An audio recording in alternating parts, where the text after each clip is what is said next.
Good afternoon, everybody, and welcome again to Procrastinator's Pit Stop. We have another amazing guest for you today. We have us with today Derrick Pledger. Derrick is the Chief Digital and Information Officer at Maximus since January 2024, and he leads the company's technology strategy, delivery operations, and digital modernization initiatives.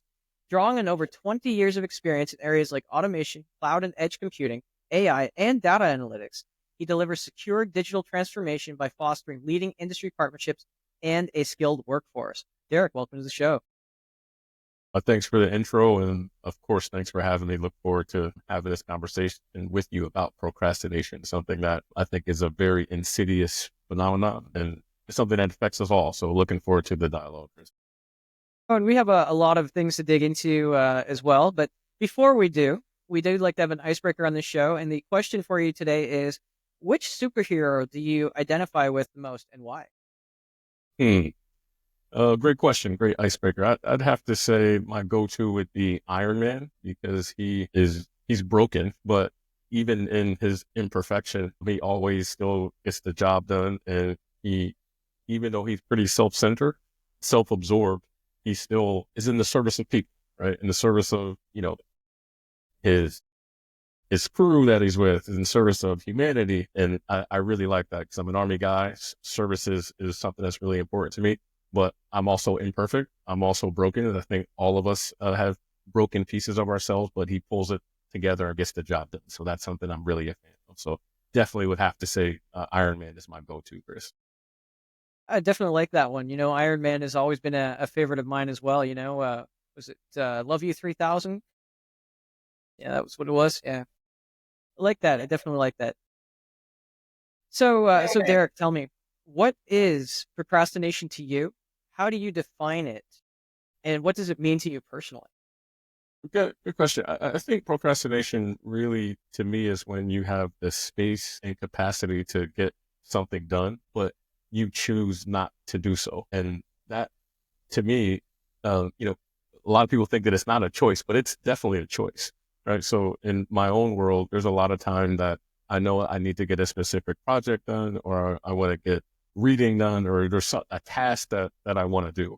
And I have this basic capacity to do it, but there's something within me that I just delay it. I say, hey, I'll do it in another 30 minutes. And then that 30 minutes turns into an hour and a half because I was just letting my mind kind of go in other places and I wasn't being focused on what I need to get done. So I think, procrastination is all about choice, right? If you have the space and capacity to do something. So the trick for me is always, if I know I have the space and capacity to do something, you need to have a worthwhile pursuit, something that will get you off the couch, something that will make you feel real guilty about wasting that space and capacity. So I find that if you do procrastinate, that thing that you're supposed to do must not have been that important, must not have been that worthwhile. So the trick that I've always used is to make sure that if there's a task I want to do, if there's a project that I want to complete, I need to be very clear about my why and is it a worthwhile pursuit for me to get it done? That's what I use to kind of make sure I'm up off the couch and getting after it. I like that. The when the why is high, the cost is low. I definitely like that. And actually, you actually talk about procrastination in your book a little bit, right? Yeah, I do. So, I actually wrote two books, but my most recent one is called Your Brain Weighs 500 Pounds. And the concept was really born out of the idea that, we spend a fortune trying to fix or change our external appearances every single day. But the key really lies in providing our minds with the right ingredients, as I like to call it, so we can develop the right mindset. So I thought to myself, what would it be like if you could visualize what our brains would look like if they were actual bodies, a true representation of the content that we feed it, right? So, and very quickly, I came to the conclusion that most of us, most of our brains would look pretty atrocious considering the amount of time we spend, ingesting unhealthy ideas, crazy things in the news, scrolling social media, just all the misinformation that is out there. It's just a lot of BS out there. So what I set out to do was kind of put the world on a new brain diet, as I like to call it, through a book so I can provide some good mental nutrition to help folks reach their goals. So the book is really packed with 100 lessons, which I call recipes to riff on the whole diet angle. And to really focus on helping folks change perceptions about failure, becoming disciplined, not procrastinating. That's why I'm here on your show. and just really following behaviors that are not self-sabotaging in any way. And how I wrote the book is I spent 2 years journaling, documenting my own experiences and distilling lessons from podcasts, reading, having conversations with mentors, having conversations with folks that may have been in a diner somewhere. And I just distilled all that into an easy to read book that you can get through on a flight. And it really was about how do you become the person that you need to be to achieve what you want. It's not about, going and running a marathon. It's about becoming a runner, and running that marathon is the byproduct. So I put all those things in a book to help me not procrastinate in a way to get to some of the things that I wanted to achieve in life. And I'm just trying to help people do the same. So that's really the concept. I really like that. And again, I know my audience right now and there's probably about 5, 10, I don't know how many people rolling their eyes because they know what's coming. And I did have some other, actual worthwhile questions, but, I feel like I'd be doing a disservice if I didn't ask you this. They say that writing is really 98% procrastination and 2% actually doing it. How true was that for you in your process there? I think because I'm pretty disciplined about journaling, the hard work was already done. As I said, I took kind of a shortcut because I journaled every single day for almost 18 months. So each of those days, I essentially turned that into a chapter in the book. So the hard work was already done. What I had to do is go back and sort of try to relive those days and then explain something valuable. So if you're in a book and, I talk about things like ambition is good, things like worthwhile pursuit, we worthwhile pursuits, we already touched on that. Discipline is the foundation of achievement. So what I did was, in a very practical manner, and not just kind of theory speak, it's discipline is the foundation of achievement. I talk about a why and how you should apply it to your life, or what you should actually go do to put discipline into practice.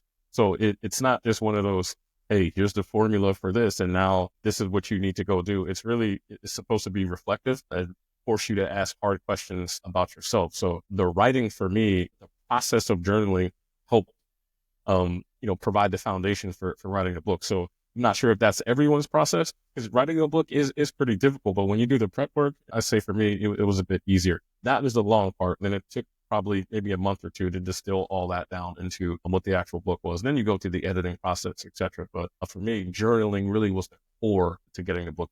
What do you think was your biggest challenge in that process?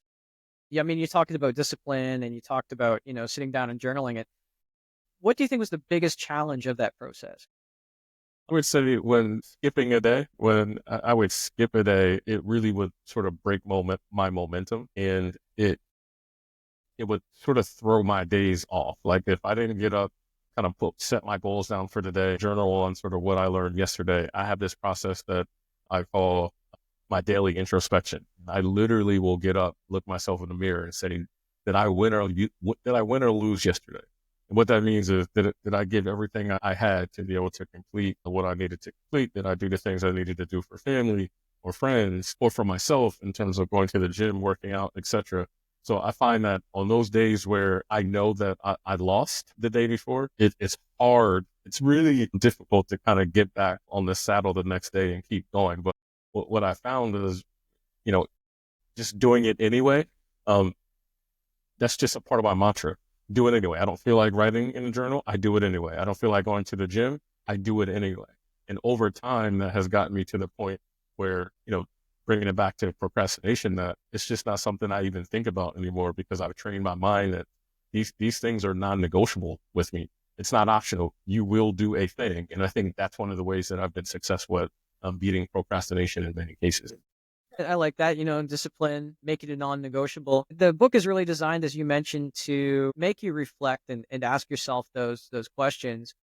I'm curious, what did you learn what is the most surprising thing that maybe you learned about yourself during that process? Probably changing the relationship that I had with failure, right? Because if you think about what we're taught as kids, right? Failure is such a bad thing. Think about if you get if you get an A on a test, you're celebrated. It's phenomenal. If you get a D or an F, it's like you need to go into the corner and cry, or you're afraid to give your mom or dad, that report card. I think we need to turn that upside down. And from a culture perspective, we should be embracing failure, or we want children to fail. Because if you think about it, the best things come out of failure, right? You think about the most successful people in the world, they're also the best at failure. So what I learned is through, this journey of writing this book is that I should be celebrating failure. I should be failing at something every single day, because if I'm not, then I'm not trying hard enough. So for me, as part of the introspection, it was, look, let's not run away from failure, Derrick. We should be running toward it. And that's something that I really embrace now, because every time I fail at something, I put that lesson in the toolbox, and that gives me some ammunition for something I need to go attack later, or something that I do not want to repeat. So failing hard, failing fast is something that in the journey in the book really was something that was a positive for me in changing my relationship and my viewpoint on failure. I really like that. And it reminds me of something I heard from another coach out of the UK. Actually, it came from her daughter's choreography school. And they reframed failure as, fail as an acronym. So, but they said it was the first attempt in learning. And, it's interesting what you say there, the successes, because, I know I can speak from this from personal experience that if you happen to have a rabbit's foot sticking somewhere and all you have is success, you don't really learn much as a person. You don't really grow. Isn't that right? Yeah, totally. I agree with that 100%. And I think, you know, I think a close relationship or a close cousin to failure is, everyone talks about goals, and we all need to set goals. And obviously that is true. But a lot of us are kind of afraid to set goals that are, what some refer to as BHAGs, big, hairy, audacious goals, things that are going to be incredibly hard to achieve, because we don't want to fail. And I think we do ourselves a disservice when we make our goals a bit too achievable, because then you don't stretch yourself. So if you're sort of guarding yourself against failure, you're guarding yourself against doing difficult things, you'll never achieve something that's big or worthwhile, or that's going to be life-changing. So for me, I think you should set goals that are very difficult to achieve, and everything that you learn, along that process, and the person that you need to become, to be able to achieve that goal. I think that is really the crux of the matter in terms of what we should be trying to be for ourselves, right? What type of person do I need to be to achieve said thing? And, having small goals or playing small ball is absolutely not going to get you there. You touched on a couple of things there that was really interesting. And there is a bigger movement now. Instead of those, you touched on a little bit, instead of the to-do list, it's the to-be list. And if you have an issue in creating goals, because maybe you don't know what goals you need to set, and, like you said, if I want to be a better public speaker, what are the goals that I would need to do that? And then the other thing that you said was that, sometimes they're just too big, and they feel overwhelming. And then, it's almost like that we put them out of reach on purpose, right? So, the goal is maybe I want to be an astronaut. Well, okay, great. What do you do to get there, right? Right. What's your action plan? So, just by breaking those down, as small as possible, then, you get a bunch of little goals, right? And then those are easier to do. Have you found, in your personal experience, any difference between, setting small goals versus setting big goals? I think you just touched on it, what you just said, Chris, and that is, even if it's a huge goal, something that is going to be extremely taxing, I think we need to give ourselves a bit of grace. And what I mean by that is break it down into smaller chunks or things that are incremental. So along the way, you could at least feel like you achieved something, or you got an incremental win. Because if it's going to take you 24 months to do something, that may be that's fine. But if you can break it down into 6 month chunks and say, hey, when I get to 6 months, this milestone is X. When you achieve that, at least you can give yourself a win and some motivation to keep on going. Because motivation is something that, it's up and down, right? We have motivation, we lose motivation. At the end of the day, motivation doesn't matter. Do you have the discipline to keep going? And I think what can feed that discipline is having incremental wins that you can at least give your brain a jump start, say, yeah, I am making progress. Discernible progress is important for all of us, right? Because it gives you the ability to keep going. So I would say, don't, if you have something that's going to take you 10 years, you got to give yourself some wins in the interim, year 1, year 2, year 5, whatever that is. You just got to break it up into bite size. And productivity is something that everybody's striving for, and they feel like that, if you're not doing anything, you aren't achieving anything. You aren't productive unless you're busy, right? Yeah. And I think that could be do you see that in your place of work where, I mean, totally. I think we all see that. And this is something that, uh, has been an issue for me too. I'm a tech guy. I'm in the tech world, and there have been projects that I've been on as I was coming up through the ranks before I was in leadership at a large company, and that I was extremely busy for a couple of weeks. But if I take a stock on what I actually got completed, you could be super busy and still get nothing done. So I think it's important to be honest with ourselves around and have a no kidding plan about a specific outcome. Because if your specific outcome is not defined and you're not doing something that's going to incrementally drive you toward that, you could be super busy and still never hit that. So I think that's something that, I have a war with myself on the deck every day about, because we all have limited time, limited capacity to get things done. So I do try to break things down to, what are the things that I can get accomplished in this day that are going to move me toward that goal or to that outcome or to that completion. And then I need to hold myself accountable to those things, right? If I just do work on, 10 different things that didn't bring me closer to a specific outcome, then the lack of focus is what is going to stop you from being able to be what we consider to be productive, right? So I think having focus and being very specific about outcomes is the key to make sure that busy work is actually productive. It's not just busy work for busy work's sake. No, I like that. Especially in the tech world, it's difficult sometimes because, especially in project management, I'm sure, because you've got, maybe 10 projects and then, you normally work, 10% on each project then on any given day. Right. But, then you have meetings, then you have, different things that you're doing and those aren't necessarily productive. Leading, what are your thoughts on artificial intelligence and how that's changing the landscape of being?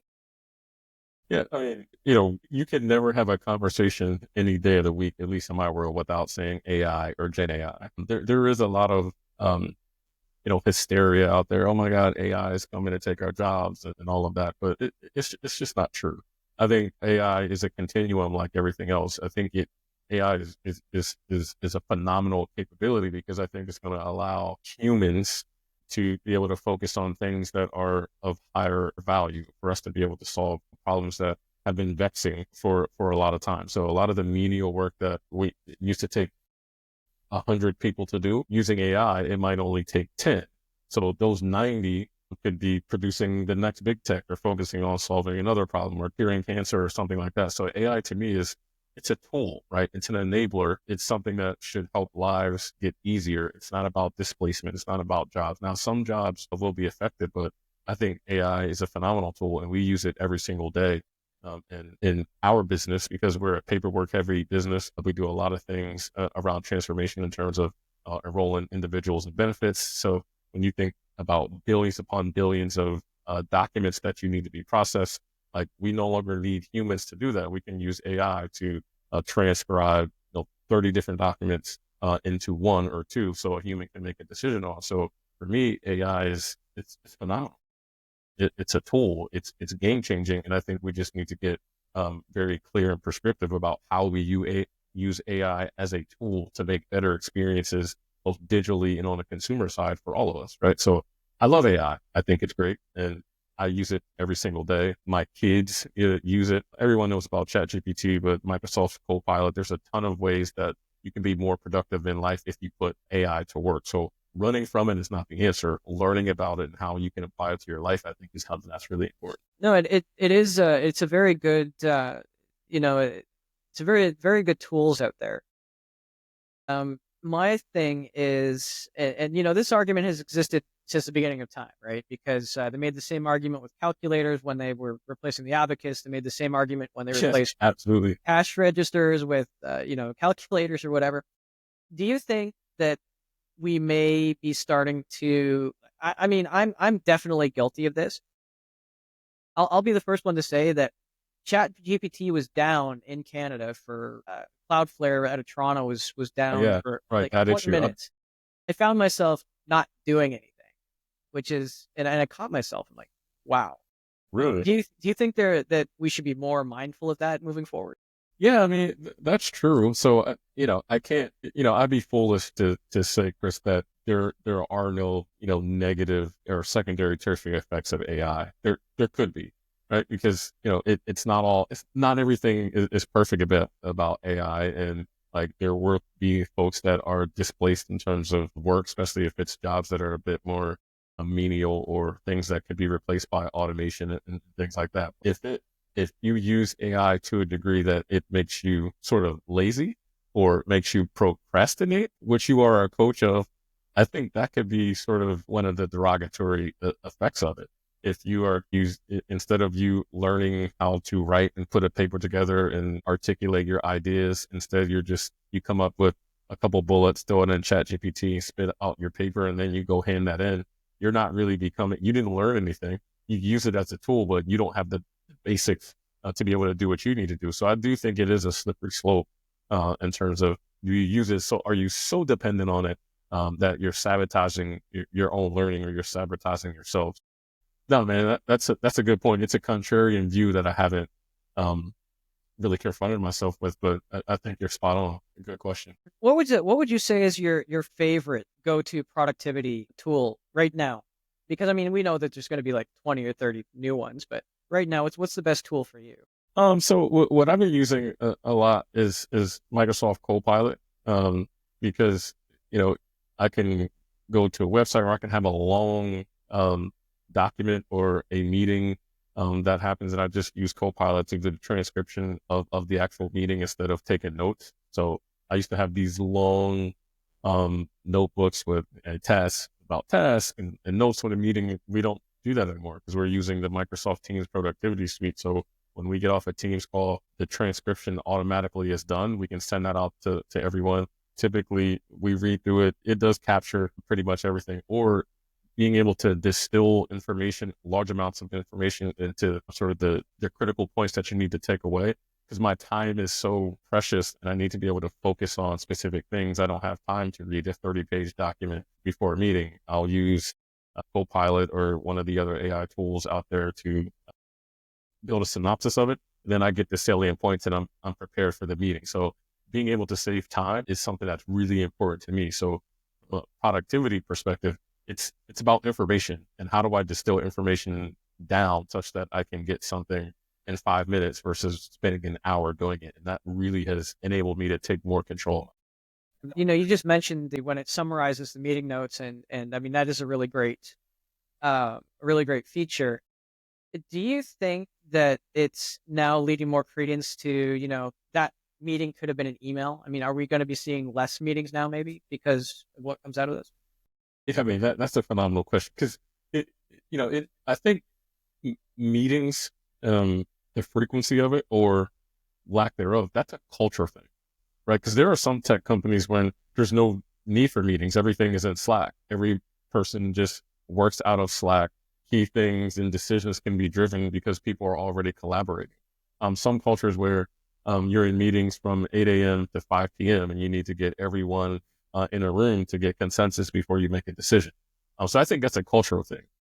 Now, the company I work for, we do have a lot of meetings, but we are trying to use technology and essentially evolving the culture such that we don't need a meeting. If there needs to be a decision, perhaps we could do it via a dashboard, or put critical things that we need to decide in Slack. Everyone weighs in, then we make a decision, right? Instead of everyone getting into a call virtually or in person, everyone goes around the table talking about risk and things like that. So I do think that leveraging AI could potentially, in the right cultural circumstances, reduce the amount of meetings that you have, and you could spend more time trying to be productive or drive to an outcome. So it's a good question, but I think it all starts with culture. And what type of culture do you have built at a particular company or your startup or what have you? You said something there that was really interesting. You said about getting into the meetings and needing to come to consensus, and it gets me thinking about procrastination from a corporate level.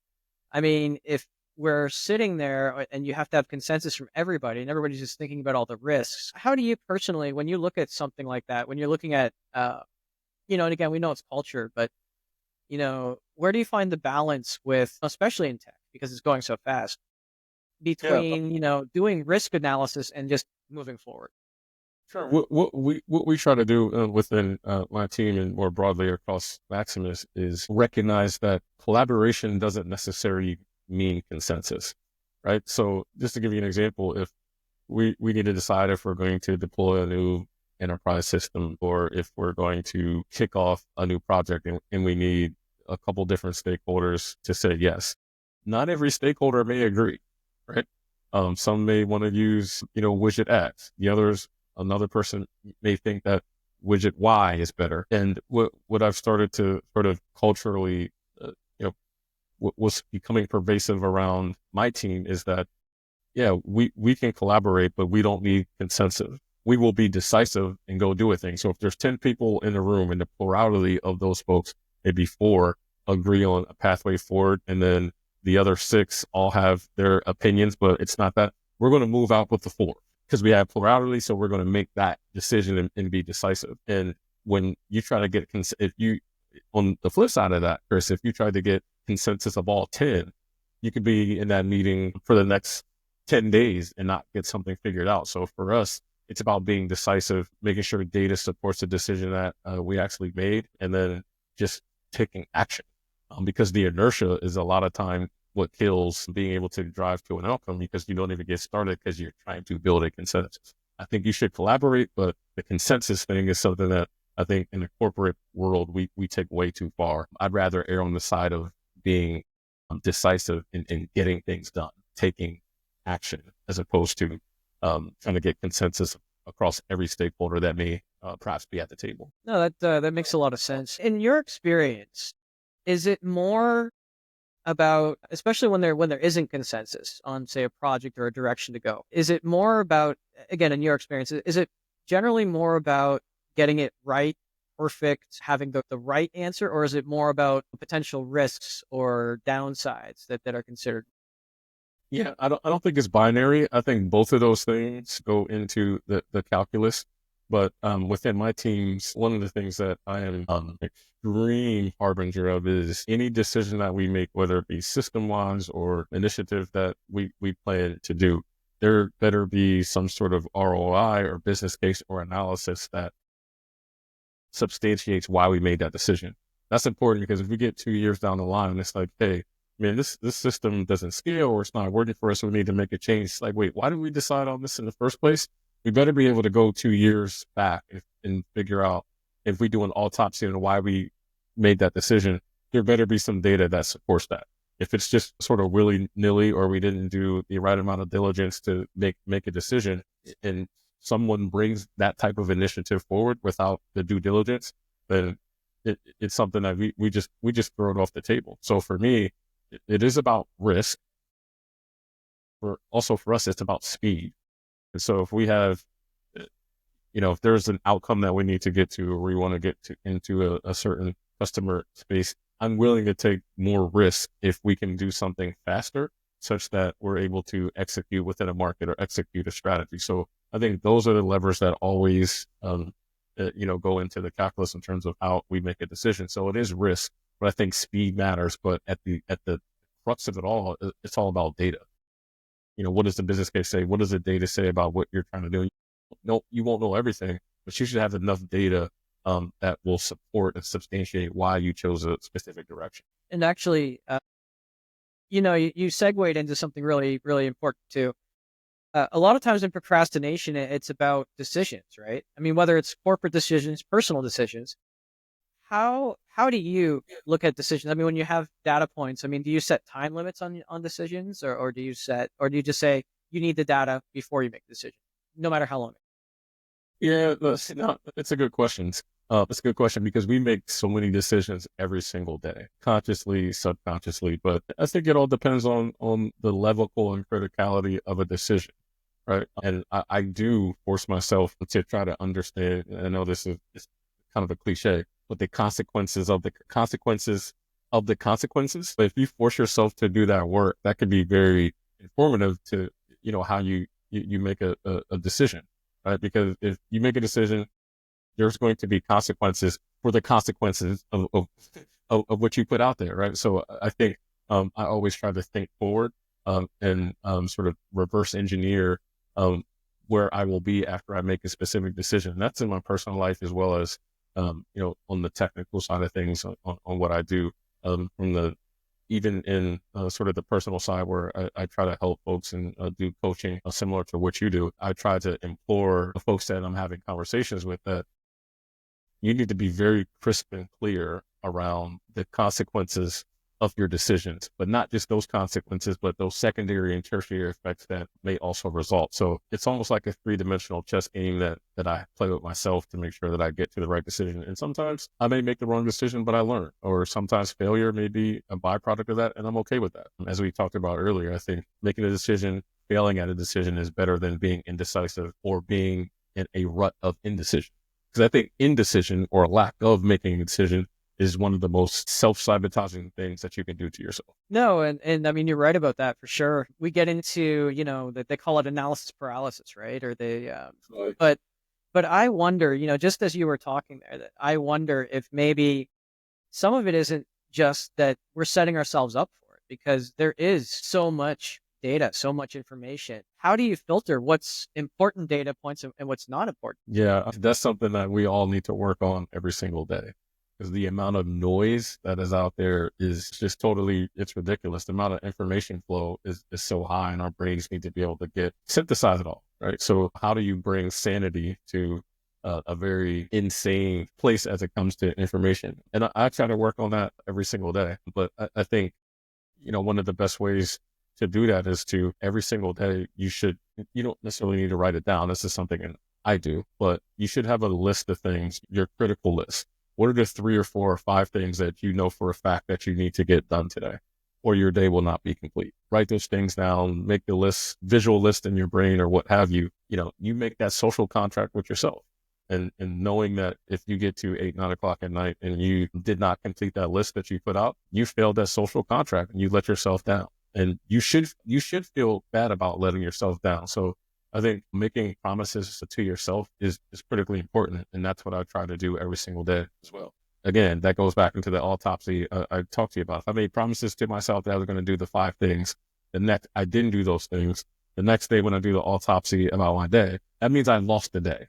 And I need to have a very honest conversation with myself about what am I going to do differently to win this day? You lost yesterday. Something needs to change today. You better be more disciplined. You better double up. Don't let yourself down 2 days in a row. That's how I deal with it. That's how I'm trying to help others deal with it. But, it's not one size fits all, Chris. Everyone's going to have their own way and formula. But I think, promising yourself and making a social contract with yourself is certainly a mechanism that you can use to try to make sure that you are moving closer to your goals incrementally every single day. No, I definitely like that, and I like the fact that you say that we have to be accountable to ourselves as well. One of the things I often wonder about is what's your method for staying accountable to yourself with that social contract? Do you use any kind of reward system, or how do you keep that accountability for yourself? Yeah, for me, it's all in my mind, right? Because I think mindset for me is everything. I've read a ton of books. I've wrote a book on mindset. And I think, the reward for me is not letting myself down, right? And because if I'm letting myself down, how can I be in service of others? And I think this is critically important because if you think about everything that you do in life, everything that we do in life, if we procrastinate on a particular project or we didn't develop ourselves to be able to achieve this or that or audacious goal as we talked about before, you're not only robbing yourself of the possibility of greatness or the possibility of achieving something, but you're robbing others who could have been a benefactor of that greatness or the benefactor of something that you completed. So it's not just about me, right? It's not just about you. It's about, what are you completing? How do you get something done? And what are you doing in service of others? And I think, not being so self-centered or self-absorbed about what it is that you're trying to achieve is really important. Because if you're doing something and you don't want to let your mom, dad, spouse, whatever, I think you take it a bit more serious in terms of things that you want to get accomplished. So I would say I do make those social contracts with myself, but I also think about it in a way that, man, if I don't complete this or I don't get this done, there's so many other people that are going to lose, right? There's so many other folks that could have benefited from me completing a thing. So that's what does it for me. And I think we need a lot more folks that have that same sort of orientation to, it's not just in service of you, it's in service of everyone around you or humanity in general, right? So that's kind of my viewpoint. No, I really like that, that viewpoint. It's actually becoming a more common viewpoint as well. Many people have said the same. Derrick, it's been a real pleasure. We are coming up towards the end of the time. Is there any question you feel that I should have asked but didn't ask, or anything that we should have covered but we didn't cover? No, I mean, you're a procrastination coach, so I would love to kind of pick your brain another time and ask you a thousand questions around procrastination. But for me, as I try to help other people, what are some of the best tools? I know what I do for myself, but what are some of those things that you can do very quickly to address procrastination, right? This is what you do. Chris, you live this. So can you give me an idea of if I was trying to help a friend or a colleague to get them off the couch to be able to complete something? What's the best way to start? Well, one of the really sort of quick band-aids, and I call it a band-aid. It's not really a band-aid, it's doing that at a service, but one of the quickest things you can do is just by changing, and again, it's related to mindset. I mean, you have a really good foundation there. Is that, a lot of us, it's, oh, I have to do this. And if you think about something that you have to do, like you can even do it right now. You can just think of something that, you have to do, and then sort of feel how that feels to you. Like what sort of physical response that you get when you get that, right? And then just reframing it a little bit, taking the power back, because there's a little bit of a defier in all of us. We don't really like being told what to do. I mean, we like being autonomous. We like making our own choices. Sure. So simply by changing it to, a place of gratitude, which is, I get to work on this project because I have a job that's paying me in this economy. A place of gratitude often helps. Or if it's, more about that autonomy thing, then you say, well, I'm choosing to do this. Well, why are you choosing to do this? I'm choosing to do this because, won't be letting down my team. I'll be completing the project and I won't lose my job, which I need because this economy is horrible. Very real example, right? After a long day of work, it's Friday. That's a good day to say this.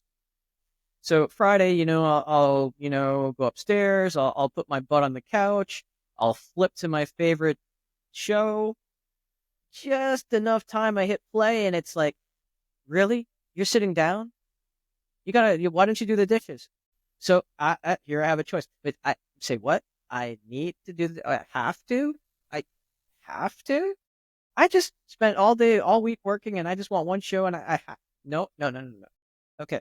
I choose to get up and help with the dishes because I love my wife and because I want, unselfishly, I do want peace to be able to sit on that couch and watch that show, but I don't want to be sleeping on that same couch later on at night. Sure.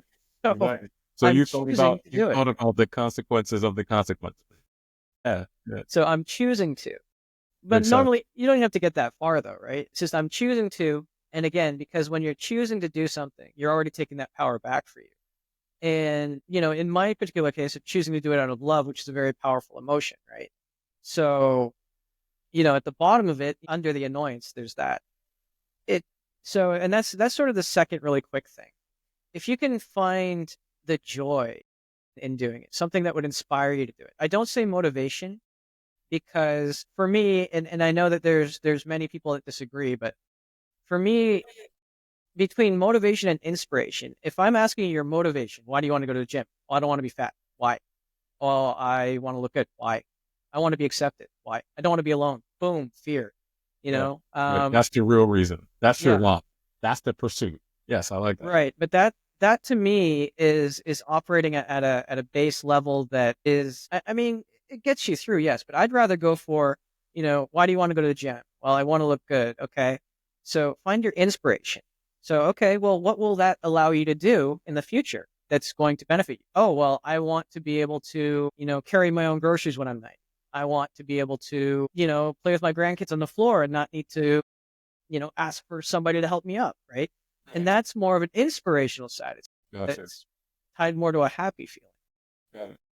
It's not always possible, but those are two quick things that you can do without really digging too deep. Got it. Very helpful. Well, great dialogue. I appreciate it. Chris, hopefully we have some good fodder out there and we can help someone to get off the couch and not procrastinate. So it's been well. There's lots of things here, and Derrick, it's been a real pleasure. Just before we go though, just in case somebody wants to learn more about you, they want to pick up some of your books. How can they learn more about you, your books, or reach out to you? Sure. The easiest way is just you can go to derrickpledger.com, DERRICK, PLEDGER.com. The book is all over Amazon. You can order it anywhere. It's a very quick read. Out of 100 recipes, as I call it, I'm pretty sure that most folks will get some value out of it in terms of repeatable habits or how do you become a person that achieves those things that are important to you. And that's what I wrote it. It's about service. It's about helping other folks, not just myself. So yeah, you can, 500 Pound Media is the team that I associate myself with. They do a bunch of content. There's some other creators that are out there, but I'm the corporate nerdy book guy. And there's other folks that do other things and a bunch of other content, but at 500 Pound Media is pretty much across all social. So that's where we interact with most people. Excellent. And as always, to our listeners, don't worry about grabbing a pen and a paper because we will have that in the show notes for you so that you'll be able to easily find it.